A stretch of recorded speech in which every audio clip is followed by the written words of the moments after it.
Hey, I'm Matt Manny. Thank you so much for joining me for today's devotional thought. We're talking about get the big rocks in first.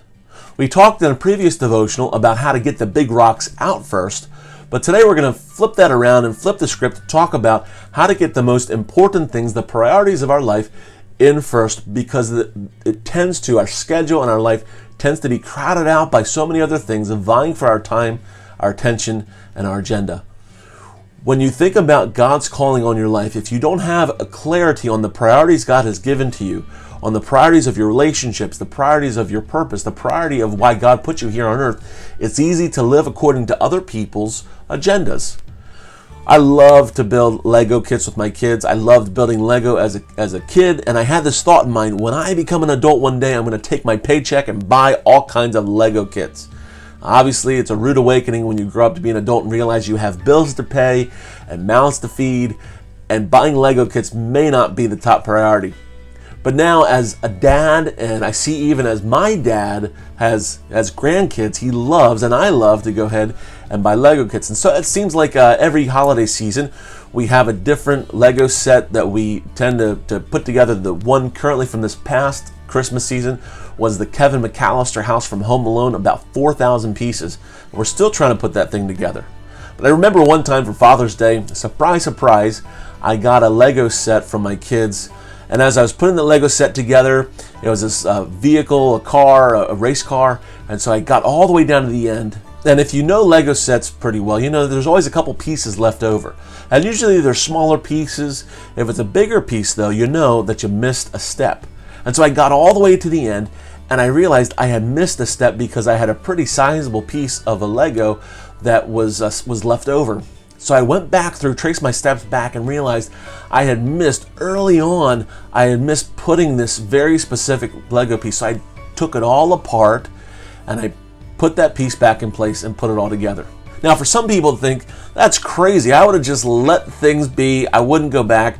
But those of you who are Lego connoisseurs, aficionados, you know you can't just let that go. What about your life?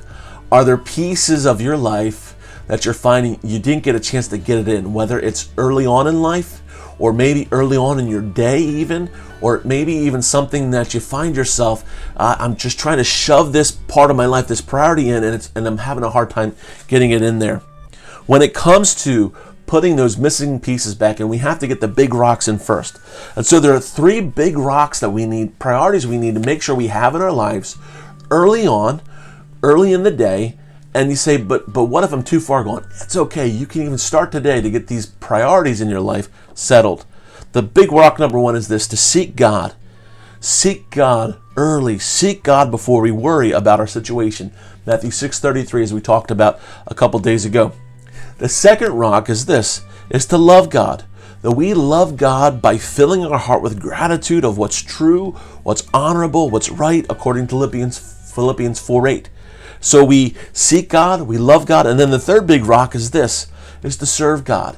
To get that priority in, that our life is lived out to honor God. We live for God by using our abilities and giftings for Him and to serve others. Ecclesiastes 3:9 talks about this. 1 Peter 4:10 talks about our gifting and our ability to serve God. Just as each one of you has received a special gift, a spiritual talent or ability graciously given by God, employ it in serving one another. And so we seek God, we love God, and we serve God then. When we find our lives being filled with worry, if we can focus on those three big rocks and get those in place at the start of our day, at the start of our year, early on in our life, we can find that we won't have to go back and dismantle things maybe and try to work that back in. In 2 Corinthians 10, there are these mindsets sometimes that keep us from moving forward with our faith. It keep us held back from making decisions to trust God. Listen to what Paul says.